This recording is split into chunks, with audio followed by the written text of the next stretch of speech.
So your megalomania has got the better of you, and now you want to expand your business overseas into a new marketplace. USA, UK, Canada, India, Germany, wherever it may be. How the hell do you do that though? How do you expand? Well, in this video, I'm going to show you two ways of doing that. One, which is kind of rubbish, which you shouldn't do, don't do it. And the other one, which you'll love. Let's get into it now.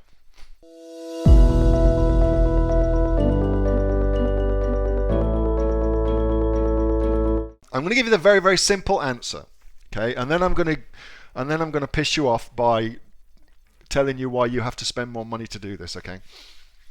So here's a very, very simple answer. There are two ways to expand your Amazon business overseas.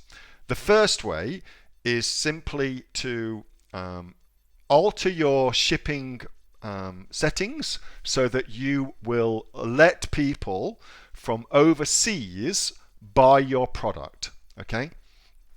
And what will happen when you do that is Amazon will automatically start showing your product in the country.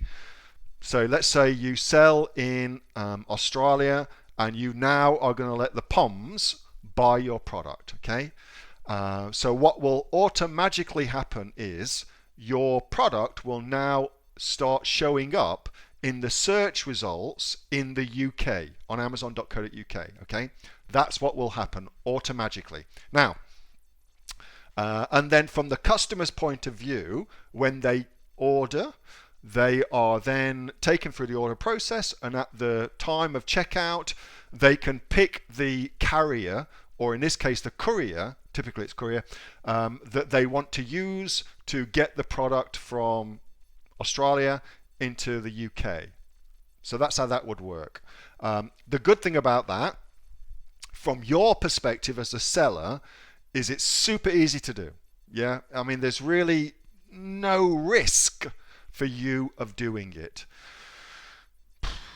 which is why it's bad.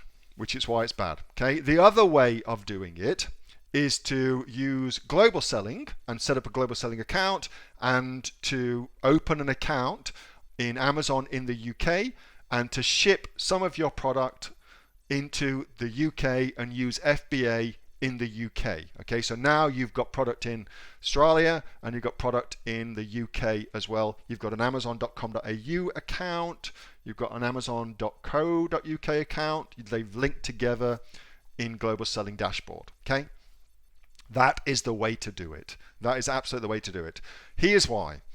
So I don't know about you, but if I go through the checkout process and at the end of the checkout process, when I'm just about to pay, suddenly discover that I need to spend another $20, $30 on shipping to get my thing into the country, I am instantly put off by the product, and generally speaking, don't order it. Now, there's a time when sometimes I have to order, and that's if the product that I'm looking to buy isn't actually available in my own country, okay, so wherever I am.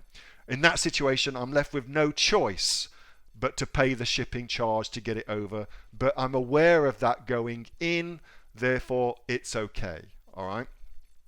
But for the most things that get sold on Amazon, that's not the case. It's just not the case. And so what you will do is you will instantly put yourself at a disadvantage. Instantly. And the disadvantage is you're going to get false data about your product. You will have no idea whatsoever if your product would sell in that marketplace, because the data is corrupted by virtue of the fact that anybody thinking of buying it will think twice because of the shipping charge you're making them pay. Okay, so the data is corrupted. You can't get any usable information to make a decision on. And so, because of that, you might as well just, if you're thinking of expanding, go the whole hog and put stock into that marketplace and do it properly.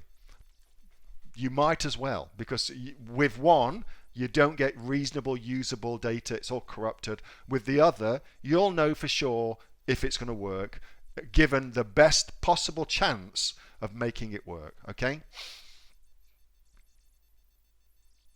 I think that's it. So questions on that. So just to finish up, I would not do the first version where I put a product, where I keep a product in Australia and make it available in the UK, unless I have looked at the UK market and ascertained that my product does not exist and there's no reasonable other products that people could order instead of my products. Okay. If there is, great, you can do that. But if there isn't like that, then you kind of got to go do your research. That's what I do. That was a video from my regular Monday night Q&A session with the members of the Aussie Online Entrepreneurs. We are the fastest growing community of professional e-commerce sellers right here in Australia, with sales of over $50 million. If you'd like to find out more about what we do and also come and join us, you can get yourself off to www.aussieonlineentrepreneurs.com.au. The link for that is right in the description, and I will see you on the inside. Until next time, bye.